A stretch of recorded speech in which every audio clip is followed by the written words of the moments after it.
Šiandien Panevėžio miesto žiniuose matysite.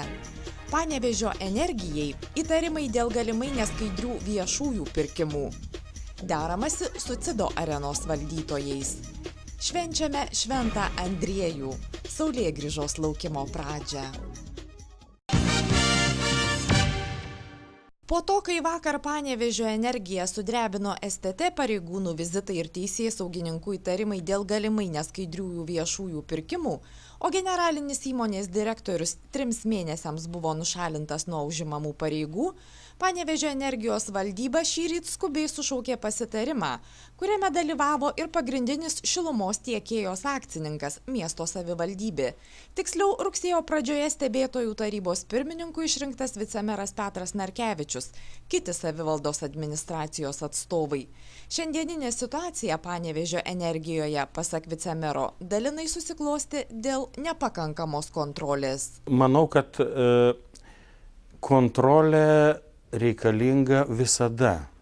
Žmogiški faktoriai egzistuoja. Šituo atveju ypač, kadangi energijoje finansiniai srautai yra labai dideli.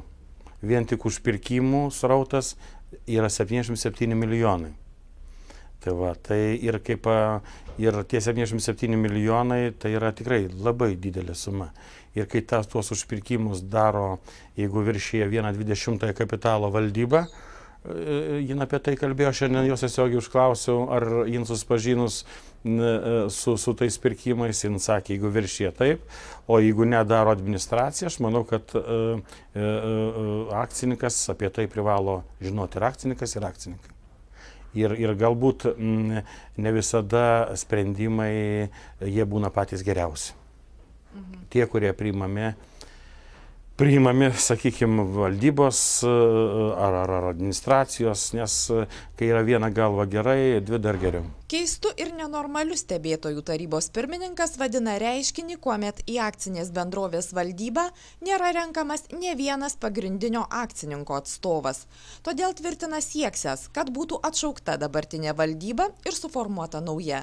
Taip pat užtikrina, kad miestelėnų interesai nebus pažeisti. Mano ir klausimas buvo, kai pasibaigė valdybos posėdis, aš tiesiog paprašiau susilaikyti visiems valdybos nariam ir tiesiog uždaviau kelius klausimus, į kuriuos tiesiog galėčiau dabar ir pasakyti. Pirmas klausimas, ar nukentės nuo to miestiečiai, ar jiem nesutriks ritminga šiluma. Atsakymas buvo griežtas, tvarkingas, kad viskas bus tvarkoj. Toliau domina klausimas, juk mes šnekam ne tik apie šilumą, bet ir apie tarifus. Šiais metais turėjo būti įvesta biokūro 2 katilai. Pirmoji katiliniai. Tai aš pats buvau nuvažiavęs spalio mėnesį, mačiau darbų eigą ir man buvo pažadėta, kad tie katilai bus pradėti įvesti gruodžio mėnesį. Aš paklausiau, ar tas nekinta su biokūro tiekimo galimų sutrikimu. Nekinta, bus bandomi gruodį ir sekančių metų pradžioj jau jie pradės veikti. Tai ir trečias dalykas, aišku, kas buvo labai svarbu, tai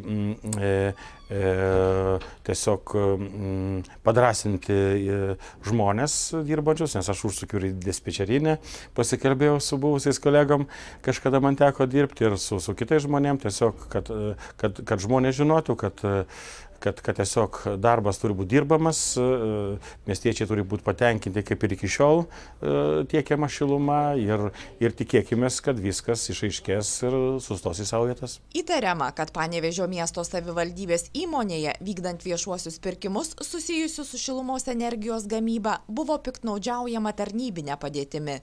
Neteisėtais veiksmais sudarytos išskirtinės sąlygos vienai įmoniai laimėti viešųjų pirkimų konkursus.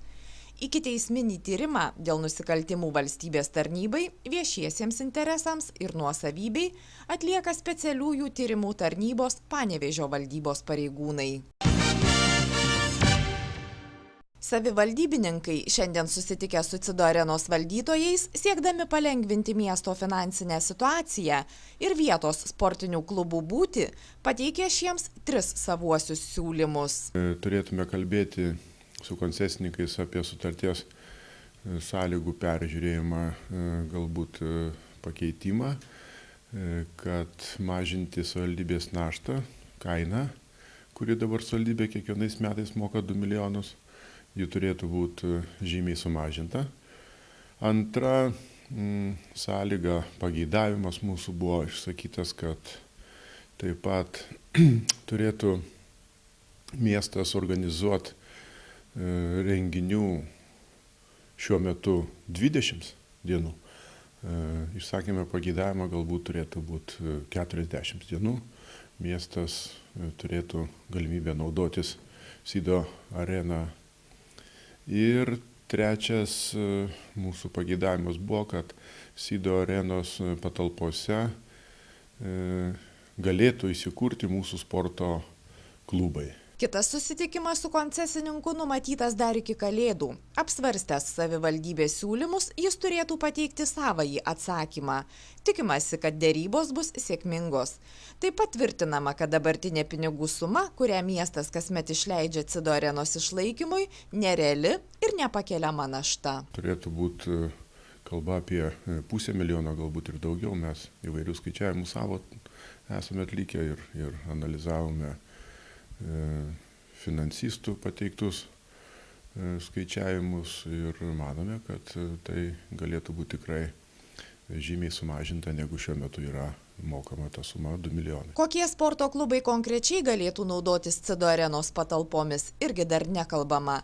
Tai esą sporto centro, pačių tam tikrų sporto šakų entuziastų ir Cido arenos valdytojų tolesnių susitarimų reikalas. Šiandien minima Švento Andriejaus diena. Muziejininkų teigimu, tai ypatingas laikas, skelbiantis saulėgrįžos laukimo pradžią. Prasideda metas, kuriuo mes turime atlikti tam tikrus veiksmus, tam tikrai elgtis.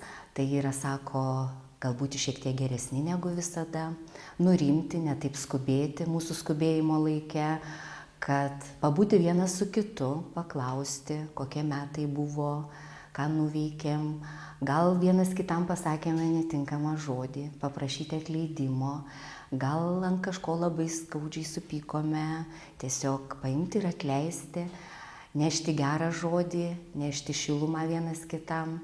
Na, jeigu taip žvelgiant į senuosius papročius ir laikant į senų paprotinių taisyklių, tai šiandien yra diena, kada mes galėtume pasimerkti vyšnios arba slyvos šakelę. Ir jeigu jau jinai kūčių vakarą sužydės su baltuo savo žiedais, vadinasi, metai bus sėkmingi, o merginom, kurios neištekėjusios, vyšnios šakelė nulems, kad ateinančiais metais susiras savo širdies draugą, išrinktąjį ir galbūt gyvenimo keliu kartu jau su juo keliaus. Paisant šios dienos tradicijų, stalą turėtų papuošti advento vainikas, daugiau tiesa būdingas ne aukštaičiams, o mažajai Lietuvai. Tačiau tai graži laukimo pradžia, primenanti, jog netrukus tos kitas laikas, geresnis, derlingesnis už buvusįjį. Juk Kalėdos džiaugsmo, dovanų metas. Panevėžio kraštotyros muziejus noriu suteikti tokią dovaną miesto gyventojams ir svečiam ir padovanoti jau nuo gruodžio 1 visą tokį renginių pluoštą skirtą būtent kalėdų laikotarpiui. Didžiausia dovana tai yra taikoma 50% nuolaida įėjimo mokesčiui, kad visi galėtų pamatyti, visi pasidžiaugti. Na, o nuo gruodžio 1 iki 17 muziejuje veiks floristikos paroda Notre J&M, tokių florisčių kompanija puoš muziejų įvairiais floristiniais darbais, kurie daugiau primins namų puošmenas skirtas kalėdom. Viskas pagaminta iš natūralių medžiagų, kaštonų, gilių, cinamono.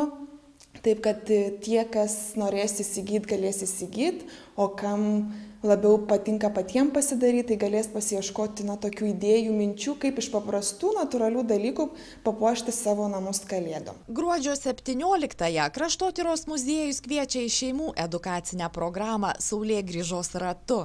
Joje vaikai, tėvai, seneliai kartu ruošis kalėdoms, prisimins kūčių vakaro papročius.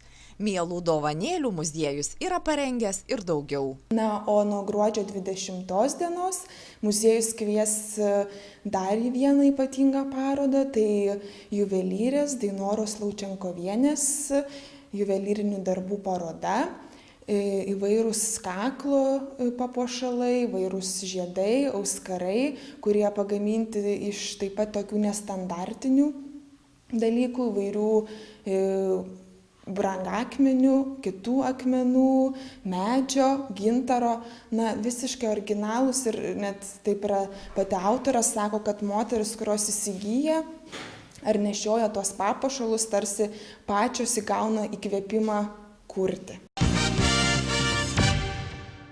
Uždaroji akcinė bendrovė ELB baldai Panevėžyje atidaro jau 3-ąjį saloną. Pirkėjai nuo šiol pageidaujamo baldo gali dairytis ne tik Paliūniškio ar Kosmonautų gatvėse įsikūrusiuose salonuose, o pačiame miesto centre. Pasirinkimas itin gausus. Nuo virtuvės iki poilsio, iki miegamųjų, iki vaikų kambarių baldų, prieškambario. Visokių stilių, visokių gamintojų. Virtuvės pas mus yra projektuojamos netgi. Važiuoja projektuotas namus, skaičiuoja, matuoja, pataria, komplektuoja. Galimos išsimokėjimo sąlygos. Artėjant kalėdoms, natūralu tikėtis dovanų. Jų baldų salono šeimininkai nešykšti jau šiandien. Yra ir bus, ir tikrai didelės nuolaidos, didelės akcijos visiems baldam, visokių gamintojų. Mūsų parduotuvė įsikūrė labai patogioje vietoje, miesto centre, Ukmergės gatvė 7. Kadangi yra čia jau 3. Panevėžyje filialas, tai maloniai kviečiame apsilankyti. Įvertinę ELB baldus žino, jog norimą gaminį visuomet galima užsisakyti iš katalogo, išsirinkti pageidaujamų spalvų ir raštų gobelenus. Patyrę konsultantai pasiryžę pagelbėti įgyvendinant patį įmantriausią sumanymą.